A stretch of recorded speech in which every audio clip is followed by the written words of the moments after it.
Good morning. Can you hear me? Yeah, Yes, we we hear you can. just fine. All right. Hey, great to be with you.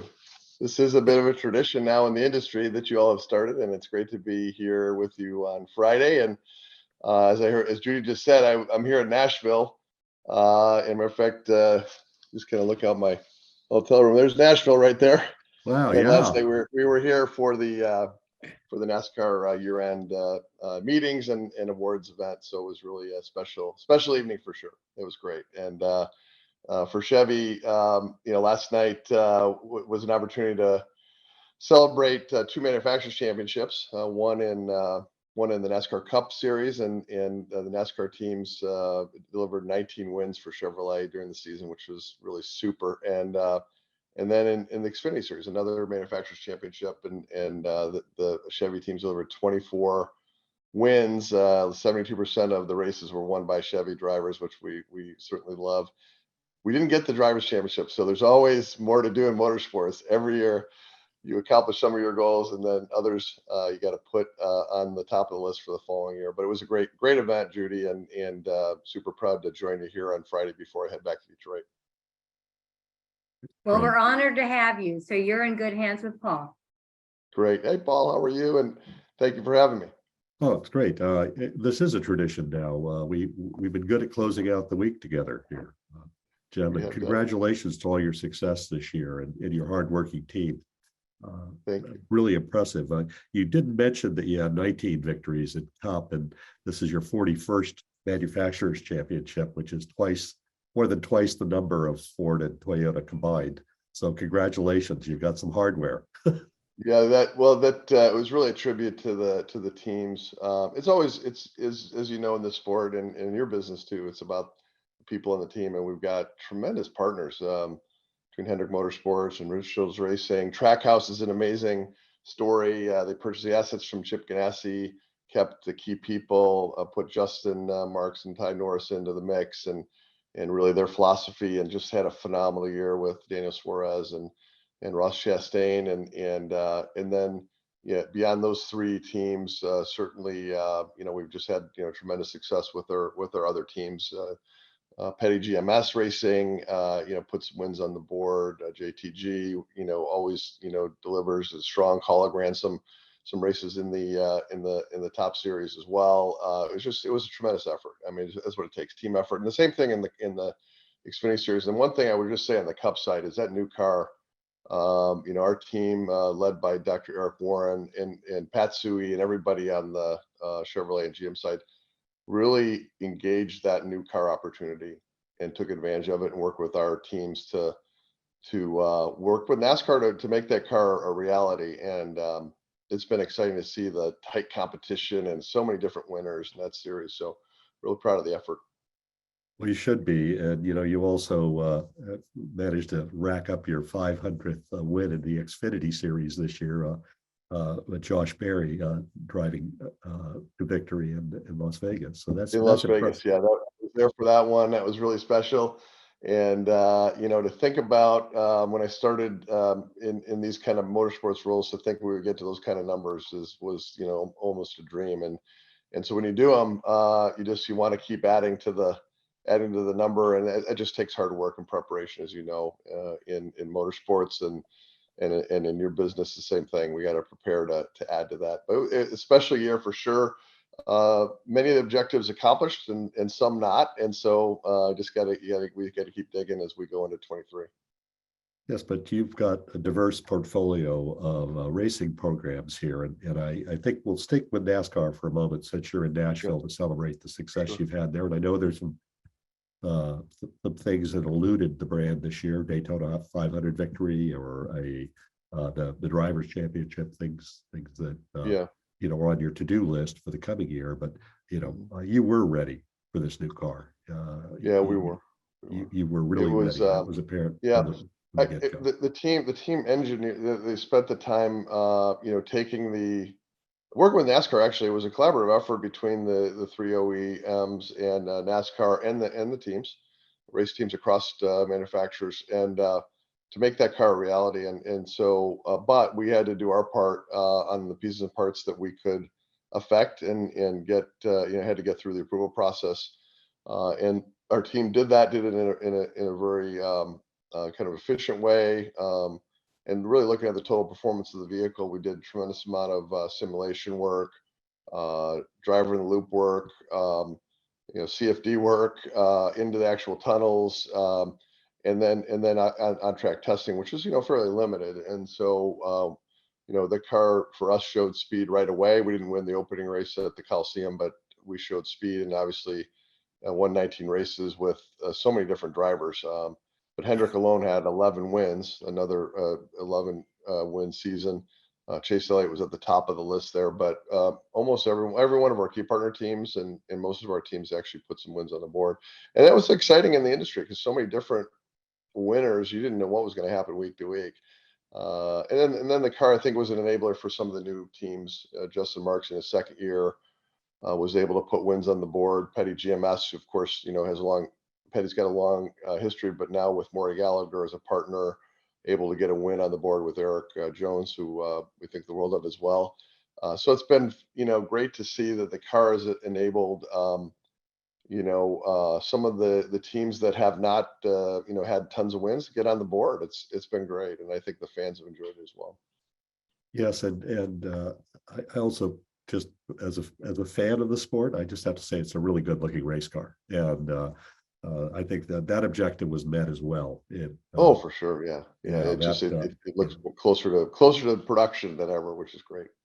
And we just noticed on our platforms and our social and digital platforms, NASCAR really gained momentum and energy this year. I think the new car woke up the conversations about the sport, and the way that the NASCAR came out of the gate with the Busch Clash at the Coliseum just set the standard for I think a high bar all year long.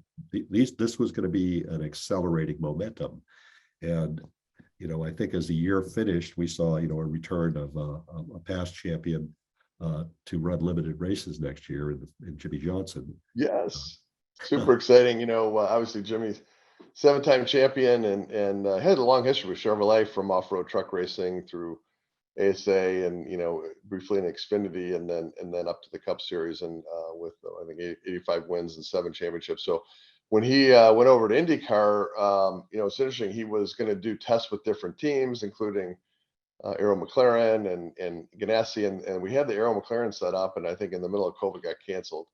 And then he was able to get a test in with Chip Ganassi, who runs obviously with Honda, and those guys hit it off. And next thing you know, he was signed over there. So we kind of lost our champion there, but it's great it was fun to watch him in the series, by the way, and especially when he got into the ovals and he could really show his stuff there. But to have him come back to NASCAR and partner with the King and with Maury Gallagher at Petty GMS, we're really excited. He's going to run 5-6 races, and who knows what happens beyond that. But obviously he's going to add I think to the ownership group there.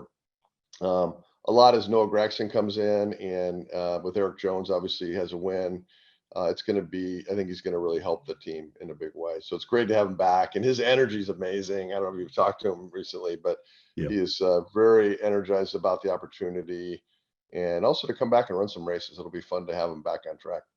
Yeah, well, I just think of him as a Chevy guy, and I met Jimmie when he was in the Mickey Thompson Off-Road Series back in the day, and we have history. We raced in the No Fear Apparel Company's parking lot in go-karts in our younger days, and so we still have a score to settle with each other.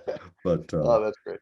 That's great. Let's use this as a segue to talk about IndyCar, and I'll start off by saying Chevy-powered Arrow McLaren SP car with Pato Award driving came within 1.8 tenths of a second of winning the Indy 500. But you won the championship. You won the most races, and you had 11 wins and 13 poles with Will Power and Team Penske just dominated the season. You want to talk about the work that went into achieving that success? Yeah. We've obviously in IndyCar and in Indy 500 is very special to us because of our history and I talk occasionally about the co-founder of the company, Louis Chevrolet. What's authentic about it? Him and his brothers, they raced at Indy. That's what they did. And so Yeah. that spirit and inspiration around performance in racing and what it can do for your business is still strong in our company, not only at Chevrolet but our other divisions. But so when we came back into IndyCar in 2012, we've been in and out of the series a number of times. We had a great run, got out of the gates quickly, and had, I think, I don't know, 4 or 5 consecutive manufacturers championships and a bunch of drivers championships. We've won the Indy 500 several times since we've been back in. We did not win it this past year. It was close, and I watched that replay and just how close that last lap was. But that's racing, and so in Indy 500, it's I call it a binary race. You win or you don't. Second, Yeah. third, fourth, fifth. It's, as you know, because you've been there and appreciate that race. It's one of those races. You either win it or you don't. And so we got to get back to work and get after it. But Pato O'Ward is really dynamic, super talented driver. Aaron McLaren's really been a great addition to our team. And in the off season prior to this year, we did a lot of work with all of our key partners and our Ilmore and our Chevrolet EparTrade engineers, Russell Blanis and team, and really made some terrific improvements engine wise and drivability wise. And it made a difference. The drivers right out of the gate at the beginning of the season noticed the improvements we had made. Now that translated to those wins in the championship you talked about, which is great. Both manufacturer and driver with Will Power bringing home the championship. But that Indy 500 is elusive. Last time we won was with Simon Pagenaud, and that was once you win it, you want to go back and win it again. So we got some work to do, but we love that series. The racing, it's wheel to wheel. They're on different kinds of tracks. What it takes to get to the top of that series is you got to bring the skill, the teamwork, and you got to be able to drive really well on different forms of tracks. And so and Will Power, interesting, he won one race this year and he won the championship. And so it just goes to show you, Yeah, that's consistency a and different teamwork and willpower. it matters. Yeah, it's a very different willpower. We saw this last year. He's still, to me, the blindingly quick and maybe the fastest guy in IndyCar racing still, but there was a maturity and a measured approach to this year that served him well. His teammates won multiple races, and he was there to win the championship, and he did. But he also did something that will stand the test of time. He passed Mario Andretti's what seemed untouchable record for pole positions, and he is now the all-time greatest qualifier in IndyCar history with 68 poles, and he did that with Chevy Power. It was an amazing moment, and I was there to witness it. And you described Will's season really well. Very focused, measured.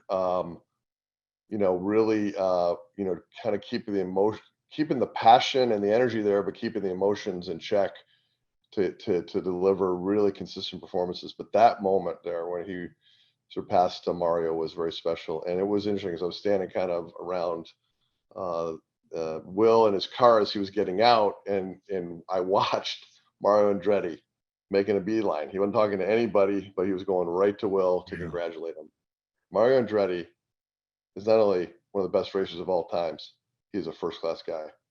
And he went in there and congratulated him with such genuine enthusiasm for what Will accomplished. It was a special moment. That picture of those two together, I'll remember forever. And actually, Mario Andretti was here in Nashville last night and actually introduced the champion. And so it was very special to see him again. I had a chance to talk to him afterwards, and we talked a little bit about the Will Power moment and a couple other things in racing, which is great. So, but yeah, that was special. Well, it was a passing too of the generational torch. We have one of the greatest IndyCar drivers of this era winning this championship, setting that record. And he's a brilliant racing driver. Will Power is, and the sport's greatest team. And I felt privileged to see all of this and to witness it. And I was there when Chevrolet re-entered IndyCar racing with an announcement at the SEMA show way back when during the kart era. And the story you've written, I think you've got, if I combine both eras, you've got, I think, 14 championships now, if I've got it right. And I know you're going to win many more, but this has been a spectacular year. I do want to look at a year where you didn't get the results you wanted, but you showed up and fought, which is at IMSA. Let's talk Right. about that. Yeah. Yeah. I mean, obviously we've had a long history in road racing, and obviously Corvette's had deep history, starting in '99, kind of North America, and then 2000 starting, competing at Le Mans. And so, we've got tremendous passion for the Corvette program, and kind of the connection of racing to the streetcar and all the technology transfer, not only technology transfer, but people skill transfer as well. When it comes to engineering or even the business side, people train up in that area and go back to production. And they're just, really razor sharp on their skill sets and their ability to move quick. And so we love that. So we didn't have the season that we were looking for there. Got the one win at Sebring and in North America here with IMSA. But we continue to, just have tremendous passion for the program, and where we're going here next year and in the future is also really exciting. And so we'll have a chance to talk about that. On the Cadillac side, didn't win the championship, but certainly, won some races. That series and that level is very exciting. And where we're going is really a setup to, this year was a setup to where we're going next year, and working with Chip Ganassi Racing, and then obviously Action Express, and those teams will continue with us next year. We say goodbye to JDC. They go a different direction next year, but we couldn't be more thrilled about where we're heading in IMSA and the WEC, with that new top class.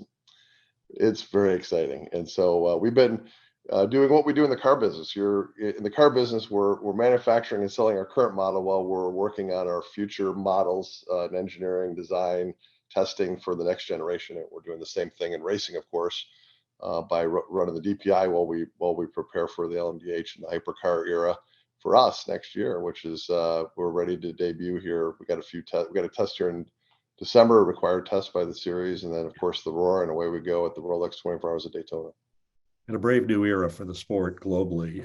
This is a moment I've waited much of my life for. I'm a diehard sports car racing fan, and I think, as you know, I also my heart has a big Corvette yellow spot on it, because I love that team, and when they go fight, especially at Le Mans, I go with them. I care about how it turns out when Corvette racing races, and you've got this Cadillac program that is going for a lot more really this year. The stakes are ratcheting up in these championships, and this is a true test on a global stage of the brand and of the technology that General Motors brings to bear in motorsport and in mobility. How is this viewed inside the company? Because these are advanced technologies. These are complex racing cars. Is the excitement shared throughout the corporate structure of GM for these things? Yeah, for sure, and obviously, the passion, excitement's there, but the commitment's there, and the commitment takes resources of all kinds to prepare properly, from the engine package to the aero package to the full integration with the new hybrid system. Working with great partners like Dallara and our teams, and then a tremendous amount of all the things you do in the testing cycle, whether it's development testing, whether it's the CFD work that we're doing, preparing for the aero tests that we do in the tunnel, and then obviously the simulation work, where you work up to the driver in the loop simulators, and then get on track. So it's been one of those. It's a journey that we know how to do it. It's just that you got to do it really well at a high level. And our tests have all gone well. We ran our 24-hour test here just in the past month at Sebring, which is, as you know, is a pretty challenging track, and bumpy and dark, and the car and the teams did really well. But in the end, it's all relative. So when we go to the December test, where IMSA will be hosting all the competitors, we'll get a sense of how we're doing, and then the Roar, a little bit more of a sense, and then obviously it's all on at the Rolex 24 Hours of Daytona. So we'll have three at the Rolex 24 Hours of Daytona. We'll have both Chip Ganassi Cadillacs in action, and then Action Express.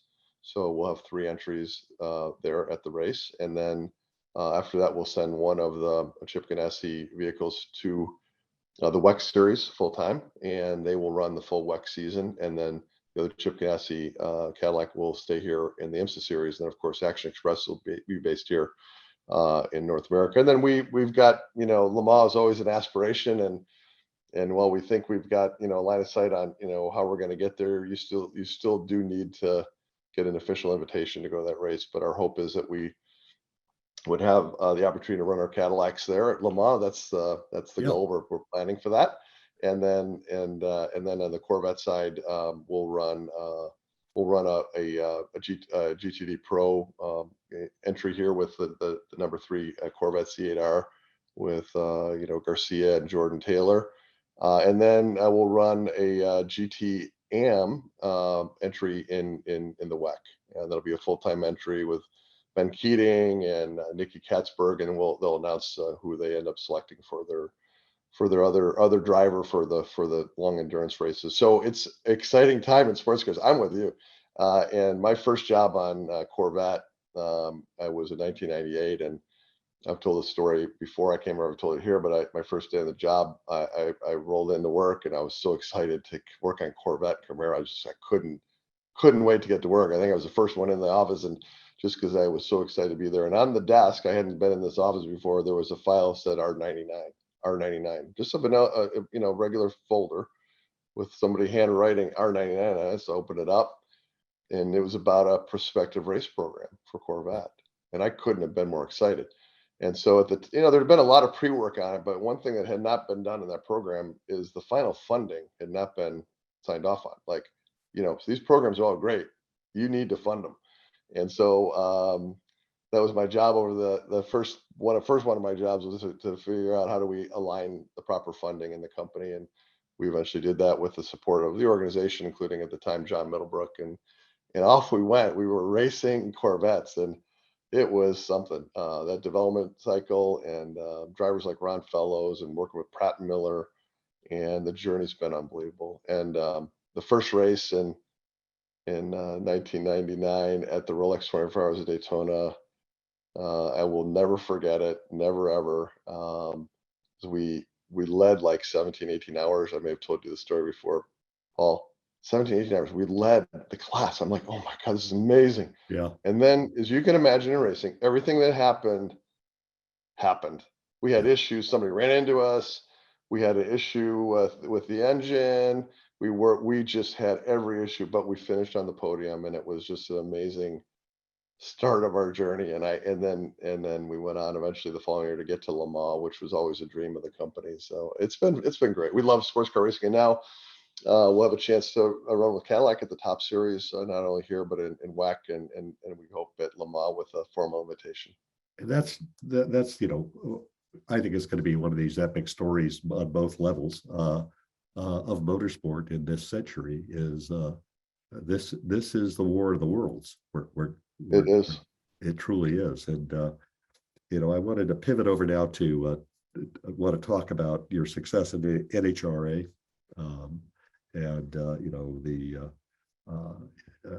This is a Chevy playground for the looks of the performance this year, and then I want to quickly touch on, as we go the other extreme, which is Extreme E. You had your first victory. Yeah. NHRA. Listen, our history. Listen, I call it from the avenues of America, like Woodward, and where there was kind of informal drag racing going on, to getting into a safer environment on dedicated tracks. Chevy's had a place in drag racing and in NHRA deeply, and so we're in all the different segments and classes. Couldn't be prouder of that. Obviously, the top class with John Force Racing and Brittany Force. Let me tell you what, she had this season that had the ups. Started strong, it had downs. She had a really challenging 4-race kind of sequence, put us in a bit of a hole, and then she really rose to the occasion through the countdown with fantastic performance in Las Vegas that put her on top of the points going into Pomona. And then, what it takes, it was close. It was anybody's. And Brittany Force came away with her second championship. It was Yes. really exciting. And so that was something that I got to tell you one other story. Eric Enders, of course, won another championship. And Or fifth, I think, I'm trying to with remember. Chevy Power. Yeah, with Chevy Power and Pro Stock with Camaro. And so, I'm trying to remember the year, but I remember sitting in a meeting in our, we performance and racing meeting, and our NHRA person, our program manager said, yeah, a woman named Erica Enders just won a Pro Stock race. This is, whatever, 10, 12 years ago, maybe 2012, I think, if I remember correctly. And I said, okay, say it again. Erica Enders won Pro Stock. Is that the first time a woman's ever won in Pro Stock? Yes. Okay, that is a big deal. That is a huge deal. Erica Enders made history this past weekend, and we were going to celebrate it. So we had her to SEMA, invited her in, and we had a whole segment on Erica Enders, who at the time was known, but not as well known as she is now. And we celebrated her win. I have such a special picture of her accepting an award from Chevy for being the first woman to ever win a Pro Stock race.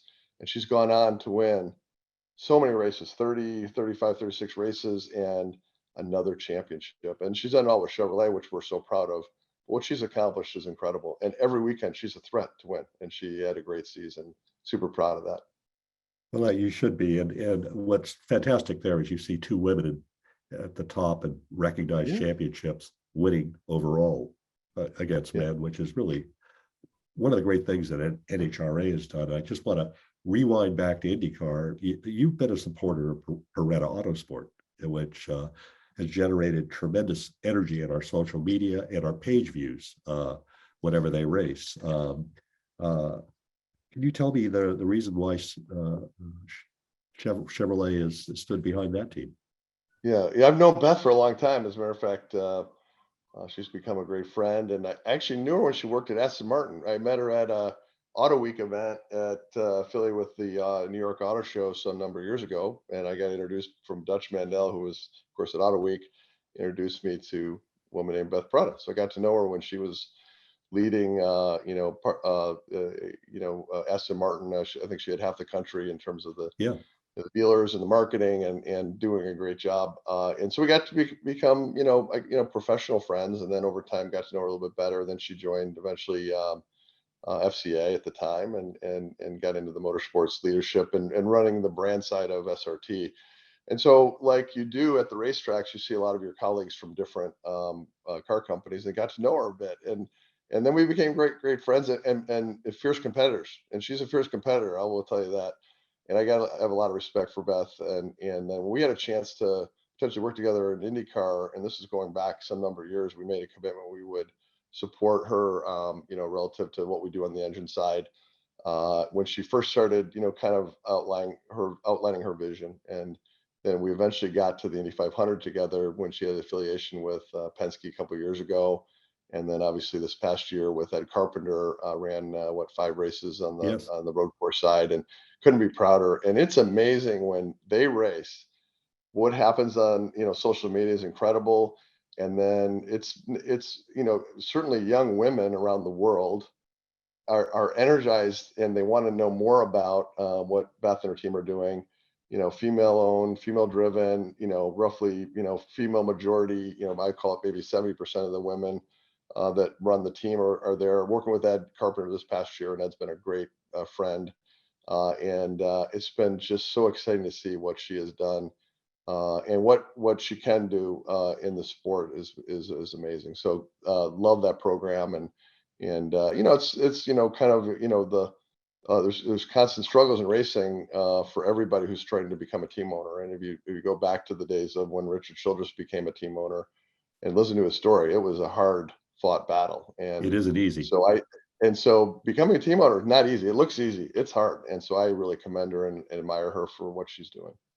Same here. So does our audience. I can tell you that the audience energy generated leading up to them qualifying for the Indy 500 in 2021, that drove the month of May up until the race itself. That was what turbocharged the largest That's great. traffic month we've Yeah, ever that's had great. in the history of We- this.